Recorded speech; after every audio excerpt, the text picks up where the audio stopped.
Hello friends, welcome back to my channel. आज हम बात करेंगे कि गर्मी के मौसम में बच्चे की मालिश करते समय हमें किन किन बातों का ध्यान रखना बहुत ज़रूरी होता है। अगर हम उन बातों का ध्यान न रखें तो कई बार बच्चे को परेशानी हो जाती है, बच्चा बीमार पड़ जाता है, हम समझ नहीं पाते हैं। क्योंकि मालिश करना बच्चे के लिए बहुत ज़रूरी है, बहुत फ़ायदेमंद होता है, इससे बच्चे की ग्रोथ बहुत अच्छी होती है।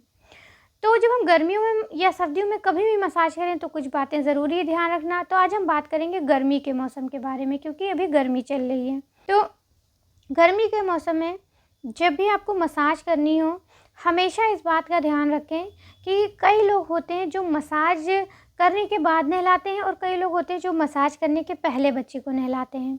तो मैं गर्मी के मौसम में ये सलाह दूँगी कि आप हमेशा मसाज करने के बाद ही बच्चे को नहलाएँ।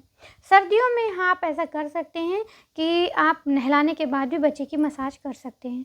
अब गर्मियों में इसलिए मसाज करने के बाद नहलाने की सलाह दी जाती है कि जो एक्स्ट्रा ऑयल बच्चे की स्किन में लगा रह जाता है, वो अच्छे से क्लीन हो जाए, साफ़ हो जाए, जिससे गर्मी की वजह से जो पसीना निकलता है, उस वजह से उसमें धूल मिट्टी, जो तेल होगा, पसीना होगा, उस वजह से उसमें धूल मिट्टी चिपकेगी, तो कोई इन्फेक्शन ना हो, स्किन में कोई एलर्जी ना हो। इस वजह से मसाज करने के बाद नहलाने की सलाह दी जाती है।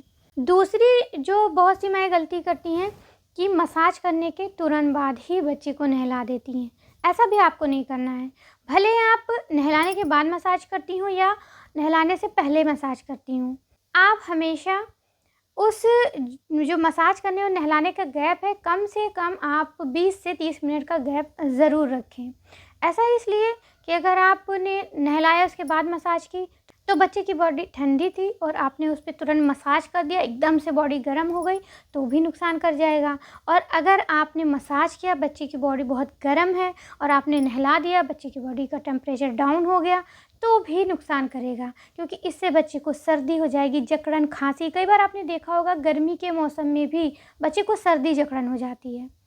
तो ऐसा इस वजह से भी हो सकता है, ये एक वजह भी हो सकती है। तो इस चीज़ का ध्यान रखें कि आप मसाज करने के बाद कम से कम 15 से 20 मिनट का आप गैप रखें ही रखें। और अगली जो एक गलती मैं करती हैं कि जिस तेल से सर्दियों में मसाज कर रही थी, कई बार उसी तेल से गर्मियों भी मसाज करती रहती हैं।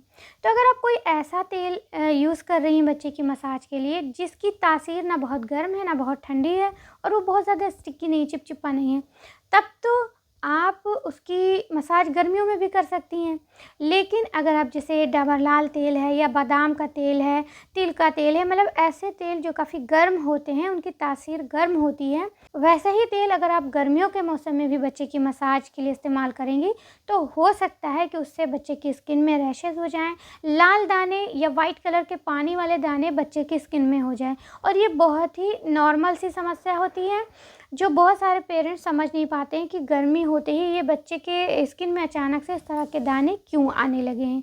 तो इसलिए अगर आप कोई गर्म तेल से मसाज कर रही थी सर्दियों के मौसम में बच्चे की, तो आप तेल को बदल दें।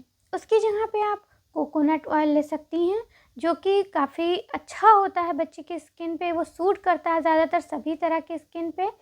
और उसके अलावा और भी कई सारे अच्छे-अच्छे प्रोडक्ट आते हैं और कोकोनट ऑयल भी बहुत तरह के आते हैं, उसमें से कोई अच्छे ब्रांड का आप ले सकती हैं और उससे बच्चे की मसाज करें। अगली गलती बहुत सी माएँ करती हैं कि गर्मी के मौसम में वो ये सोचती हैं कि अभी गर्मी का मौसम है और वो बच्चे की जब मसाज करती हैं तो अगर कूलर चल रहा है या एसी चल रही है तो वो इस बात का ध्यान नहीं रखती हैं कि हम बच्चे के कपड़े पूरे उतारने जा रहे हैं, बच्चे की मसाज करने जा रहे हैं, कमरे का टेम्परेचर काफ़ी डाउन है और ऐसे में हम बच्चे की मसाज कर रहे हैं, उसकी बॉडी का टेम्परेचर काफ़ी हाई होगा, तो कहीं दिक्कत ना हो जाए। ऐसा होता है, ये परेशानी बच्चों को हो जाती है। तो इसलिए जब आप गर्मी के मौसम में भी मसाज करें तो आप कूलर बंद कर दें, एसी बंद कर दें, कमरे का टेम्परेचर थोड़ा नॉर्मल हो जाने दें। हाँ, आप थोड़ा-सा लो करके फ़ैन चला सकती हैं, वो भी बहुत तेज़ नहीं चलाना है, थोड़ा स्लो करके आप फ़ैन चला सकती हैं। तो इस चीज़ का भी आप ज़रूर ध्यान रखें। और एक बात और, वो चाहे सर्दी का मौसम हो, चाहे गर्मी का मौसम हो, दोनों मौसम के लिए है। किसी भी मौसम में जब आप बच्चे की मसाज करने जा रही हों, तो इस चीज़ का ध्यान रखें कि बच्चे का पेट भरा हुआ तुरंत ना हो। जैसे कि आपने तुरंत कुछ खिलाया, दूध पिलाया या खाना खाने लगा बच्चा, आपने फ़ीड कराया बच्चे को और उसके बाद तुरंत आप बच्चे की मसाज करने लगे। ऐसे में कई बार बच्चे का पेट जब दब जाता है, तो बच्चा दूध उलट देता है या बच्चा उल्टी कर देता है। तो इसलिए जब आप बच्चे को कुछ खिलाएँ-पिलाएँ तो कम से कम उसके आधे से 1 घंटे बाद ही बच्चे की मसाज करें। ये छोटे-छोटे टिप्स आप फॉलो करेंगी तो आपके बच्चे को मसाज का ढेर सारा फ़ायदा पहुँचेगा और कोई नुकसान नहीं होगा।